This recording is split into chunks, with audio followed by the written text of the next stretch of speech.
మేము సందర్శించడం జరిగింది.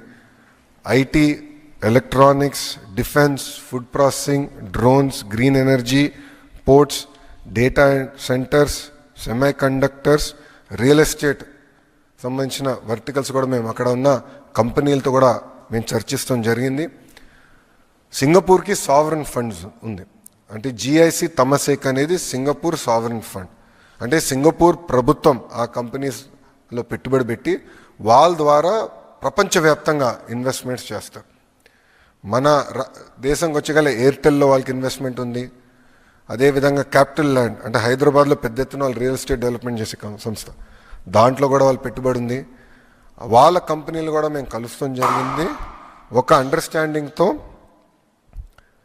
5 ఏళ్ళలో 45,000 కోట్ల పెట్టుబడి ఆంధ్ర రాష్ట్రానికి తీసుకొస్తామని మేము ఒక ఒప్పందం కుదుర్చుకున్నాం. రెస్పాన్స్ అనేది వాళ్ళ దగ్గర నుంచి అద్భుతంగా ఉంది. ఇదంతా యువతకి గుడ్ న్యూస్, జగన్కి బ్యాడ్ న్యూస్.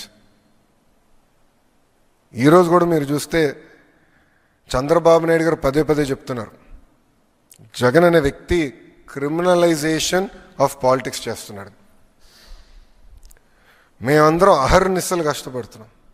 గౌరవ ముఖ్యమంత్రి గారు అయితే సింగపూర్లో 8 ఆయన మీటింగ్లు మొదలు పెడితే రాత్రి 11:30 వరకు మీటింగ్లు నిర్వహిస్తున్నారు.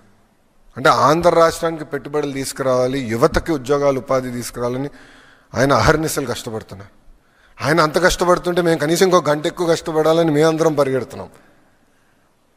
గౌరవ ముఖ్యమంత్రి గారితో పోటీ పడాలని ప్రతి మంత్రి మేము పరిగెత్తాం.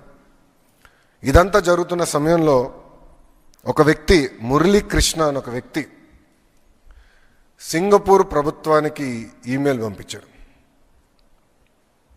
అక్కడున్న మంత్రులందరికీ, అధికారులందరికీ, సింగపూర్ హై కమిషనర్తో సహా ఆ వ్యక్తి ఈమెయిల్ పంపించాడు. ఆంధ్ర రాష్ట్రంలో అన్స్టేబుల్ గవర్నమెంట్ ఉంది, రేపో మాపో ప్రభుత్వం మారిపోతుంది, మీరు ఆంధ్ర రాష్ట్రంతో ఒప్పందాలు చేసుకోవద్దు అని క్లియర్గా అతను చెప్పారు. మేము అందరం ఆశ్చర్యపోయాం, మరి ఇంత కష్టపడుతున్నాం, పెట్టుబడులు తీసుకొద్దామని మేము ప్రయత్నిస్తాం, ఎవర్రబ్బాయి ఈ వ్యక్తిని మేము చెక్ చేస్తే ఏకంగా ఆ వ్యక్తి పెద్దిరెడ్డి రామచంద్రారెడ్డి కంపెనీ పిఎల్ఆర్ కన్స్ట్రక్షన్స్లో పనిచేస్తున్న వాళ్ళతో అనేకసార్లు మాట్లాడారు. వైకాపాకి చెందిన మాజీ ఎమ్మెల్యేలతో కూడా అతను మాట్లాడారు.